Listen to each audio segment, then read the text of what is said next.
Bienvenue sur Talk Paris, parlez français avec confiance. Bonjour et bienvenue dans notre podcast d'apprentissage du français. Je suis votre hôte, Coralie. Je suis vraiment ravie que vous soyez ici aujourd'hui. Dans cet épisode, nous allons parler de quelque chose de très important pour tous les apprenants de français. Comment comprendre le français quand il est parlé rapidement? Maintenant, laissez-moi vous poser une question. Est-ce que vous avez déjà regardé un film en français, une série, ou écouté un locuteur natif et pensé « Waouh, il parle tellement vite, je n'arrive pas à distinguer les mots ». Si cela vous est arrivé, ne vous inquiétez pas. Vous n'êtes absolument pas seul. Beaucoup d'apprenants de français ressentent la même chose. En réalité, c'est l'une des difficultés les plus fréquentes quand on apprend le français. Quand les gens parlent lentement, vous arrivez à comprendre. Mais quand ils parlent naturellement, à leur vitesse normale, tout devient beaucoup plus difficile. Parfois, on a l'impression que les mots se mélangent et deviennent un seul long son. Dans l'épisode d'aujourd'hui, nous allons apprendre, étape par étape, comment entraîner vos oreilles et votre cerveau à comprendre le français rapide.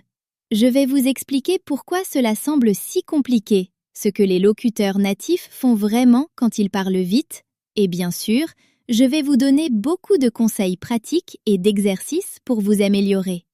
Donc, si vous vous sentez souvent confus quand le français paraît trop rapide, restez avec nous. À la fin de cet épisode, vous aurez de nouveaux outils, de nouvelles stratégies et surtout plus de confiance pour faire face au français rapide dans les films, les chansons ou les conversations réelles. D'accord, commençons. Mais avant d'apprendre comment comprendre le français rapide, nous devons nous poser une question très importante. Pourquoi est-ce si difficile? Eh bien, la vérité, c'est que le français de la vie réelle est très différent du français des manuels scolaires. À l'école, nous écoutons souvent un français lent et très clair. Les enseignants prononcent chaque mot avec soin. Mais les locuteurs natifs ne parlent pas comme ça dans la vie quotidienne. Laissez-moi vous donner quelques raisons. Raison numéro 1. Les liaisons et l'enchaînement des sons. Les locuteurs natifs relient souvent les mots entre eux. Par exemple, au lieu de dire lentement « vous avez un ami », on entend « vous avez une amie ». Vous entendez la différence? Les mots ne sont pas séparés. Ils s'attachent et forment presque un seul son continu. Raison numéro 2. Les sons réduits. En français rapide, certains sons deviennent plus faibles ou disparaissent presque. Par exemple, « je ne sais pas » devient souvent « je sais pas ». Si vous attendez d'entendre « je ne sais pas » clairement et complètement, vous risquez de ne jamais l'entendre comme ça dans une conversation naturelle. Raison numéro 3. La vitesse et le rythme. Les locuteurs natifs ne parlent pas mot par mot. Ils utilisent un certain rythme et une certaine intonation. Les mots importants sont plus forts, mais les petits mots sont très rapides et presque invisibles. Par exemple, dans « je vais aller au magasin », vous entendez surtout « vais » et « magasin », tandis que « je », « aller » et « au » passent très vite. Raison numéro 4. Le langage familier.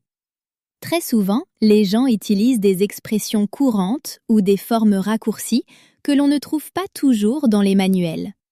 Par exemple, « tu es prêt » peut devenir « t'es prêt » ou « il y a » devient « y a ». Si vous ne connaissez pas ces formes, cela peut ressembler à un code secret. Et bien sûr, nous ne pouvons pas oublier les accents.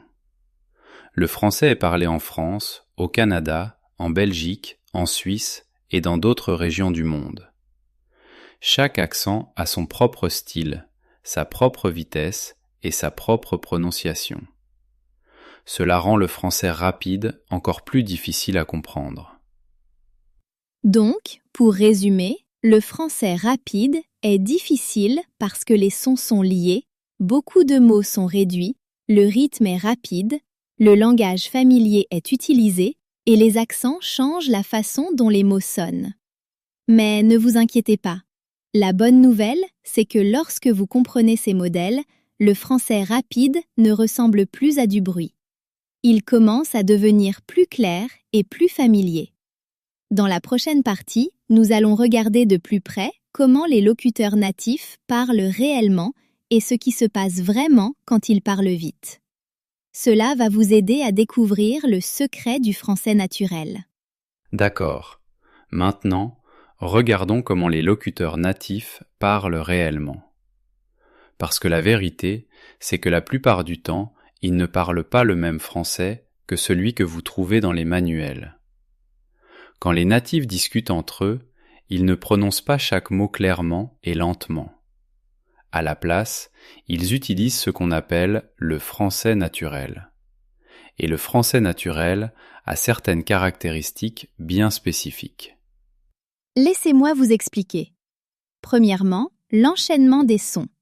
Les locuteurs natifs relient souvent les mots pour que tout sonne comme un seul bloc.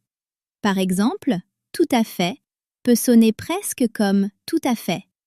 Vous avez devient vous avez. La fin d'un mot se connecte immédiatement au début du mot suivant. Deuxièmement, les contractions. On ne dit pas toujours « je suis », on dit souvent « je suis ». On ne dit pas toujours « tu es », on dit « t'es ». Il y a devient y a.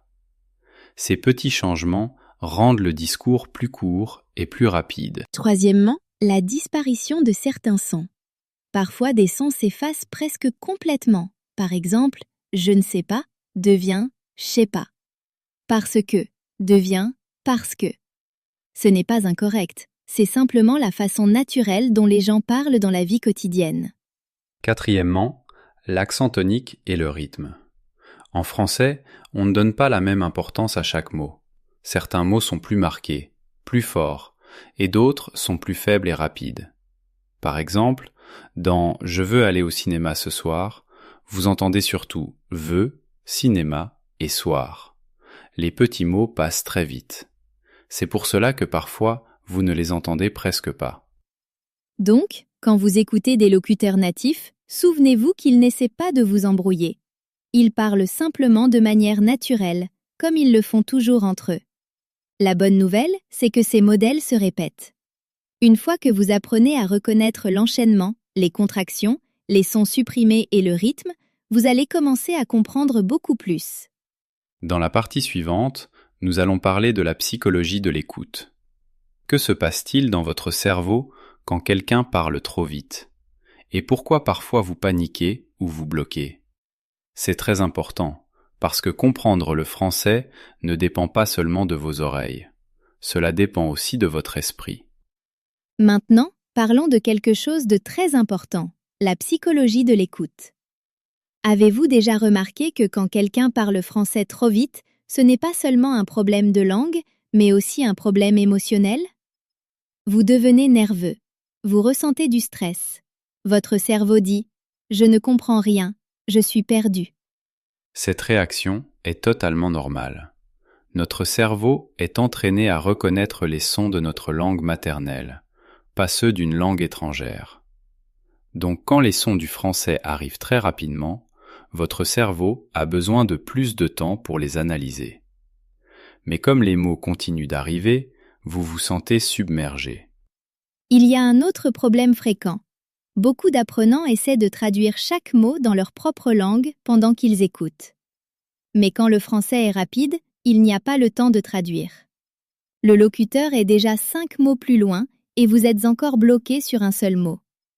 C'est pour cela que vous avez l'impression d'être perdu. Alors, que pouvez-vous faire?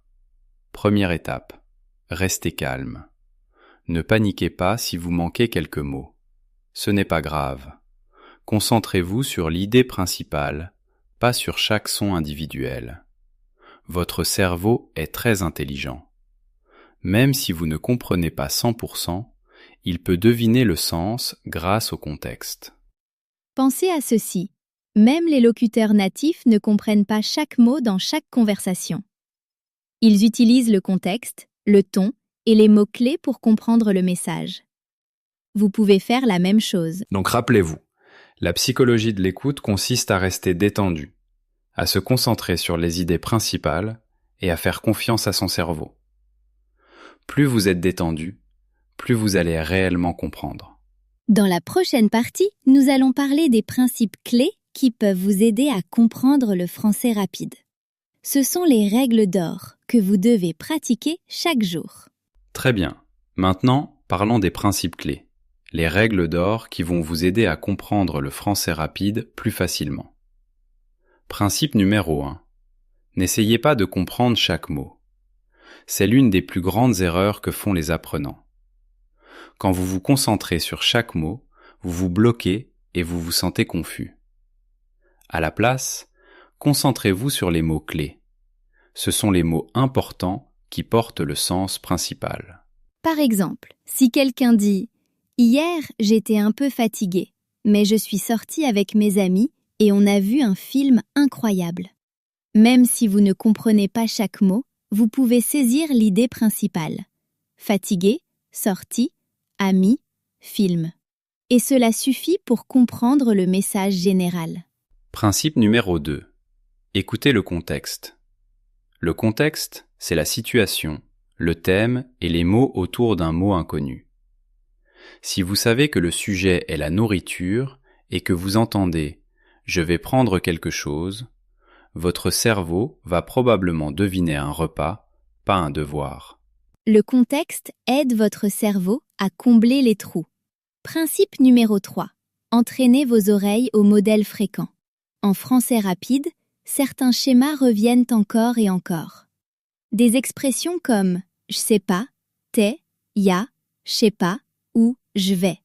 Si vous pratiquez ces formes, vous les reconnaîtrez instantanément dans de vraies conversations. Avec le temps, vous aurez besoin de moins en moins de sous-titres. Stratégie suivante, répéter et faire du shadowing. C'est un exercice très puissant. Choisissez un court extrait, peut-être 10 ou 15 secondes. Écoutez attentivement, puis essayez de répéter exactement ce que vous entendez. Cela s'appelle le shadowing. Ne vous inquiétez pas si ce n'est pas parfait. Le but est d'imiter la vitesse, le rythme et l'intonation. Par exemple, si le locuteur dit « T'es prêt ?», ne dites pas « Tu es prêt ?» lentement. Dites-le comme lui « T'es prêt ?» Cet exercice entraîne votre oreille et votre bouche en même temps. Stratégie suivante, écoutez plusieurs fois. N'écoutez pas un enregistrement une seule fois. Passez le même audio plusieurs fois. La première fois, vous comprendrez peut-être très peu. La deuxième fois, vous comprendrez davantage. À la troisième ou quatrième écoute, tout devient beaucoup plus clair. La répétition est presque magique pour vos oreilles. Stratégie suivante. Concentrez-vous sur différents accents. Le français est parlé dans de nombreux pays et régions, en France, au Canada, en Belgique, en Suisse et ailleurs. Au début, choisissez un accent principal pour vous habituer. Plus tard, essayez d'écouter différents accents. Cela vous rendra plus flexible et plus confiant dans des situations réelles.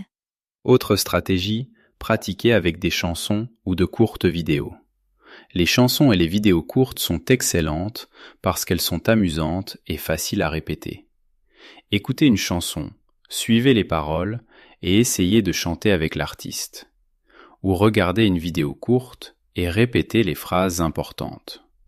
Quand l'apprentissage est agréable, votre cerveau retient plus d'informations. Stratégie suivante. Utilisez l'écoute active. L'écoute active signifie que vous ne laissez pas simplement le français en arrière-plan. Vous vous concentrez vraiment. Par exemple, écrivez les mots que vous entendez ou mettez en pause pour répéter une phrase. L'écoute passive peut être utile parfois, mais c'est l'écoute active qui améliore réellement vos compétences. Alors voici une idée d'exercice quotidien. Passez 5 minutes à écouter quelque chose en français. Regardez une courte vidéo avec sous-titres, puis sans sous-titres. Faites du shadowing sur une phrase courte. Répétez le même extrait 2 ou 3 fois.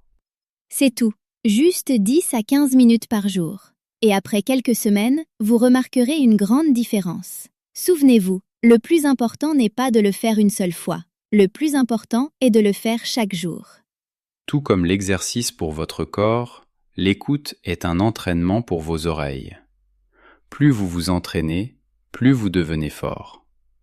Dans la prochaine section, Nous allons parler des erreurs courantes que les apprenants font lorsqu'ils essaient de comprendre le français rapide, afin que vous puissiez les éviter et progresser plus vite. Maintenant, avant de continuer, parlons des erreurs courantes que les apprenants font lorsqu'ils essaient de comprendre le français rapide. Si vous évitez ces erreurs, vos progrès seront beaucoup plus rapides. Erreur numéro 1. Essayez de comprendre chaque mot. Beaucoup d'apprenants pensent « si je ne comprends pas 100%, j'ai échoué ». Mais ce n'est pas vrai. Même les locuteurs natifs ne saisissent pas chaque mot dans chaque conversation. L'objectif est de comprendre l'idée principale, pas chaque détail. Erreur numéro 2. Écoutez seulement du français lent. Certains apprenants restent dans leur zone de confort. Ils écoutent uniquement des professeurs ou des enregistrements de manuels où le français est lent et très clair.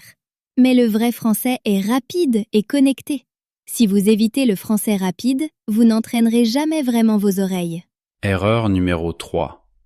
Écoutez une seule fois et abandonnez. Beaucoup de personnes écoutent un extrait, ne comprennent pas bien, puis arrêtent.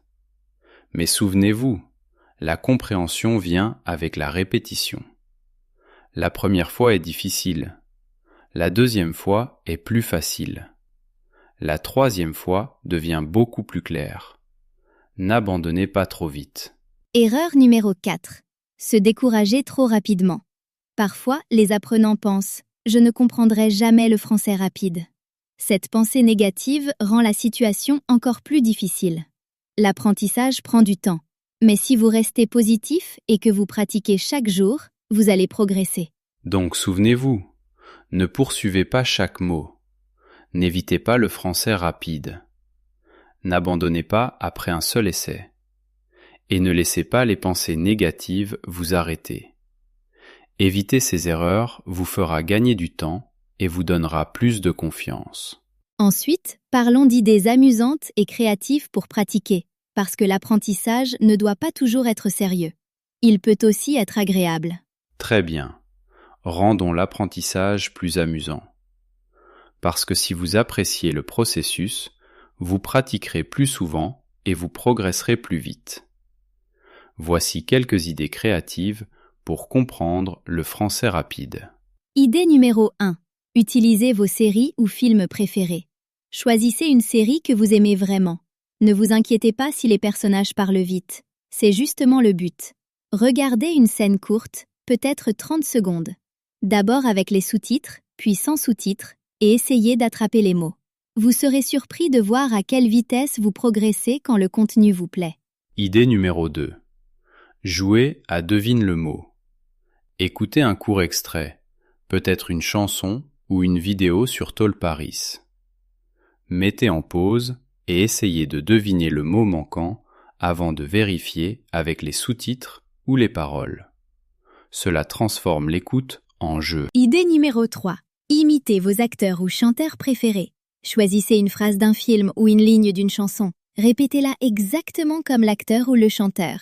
Même rythme, même vitesse, même style. Cela ressemble à du théâtre et c'est une excellente manière d'entraîner vos oreilles et votre bouche. Idée numéro 4. Enregistrez-vous. Prenez un court extrait en français et répétez après lui en enregistrant votre voix. Ensuite, écoutez et comparez. Cela vous aide à entendre la différence entre votre prononciation et le français naturel.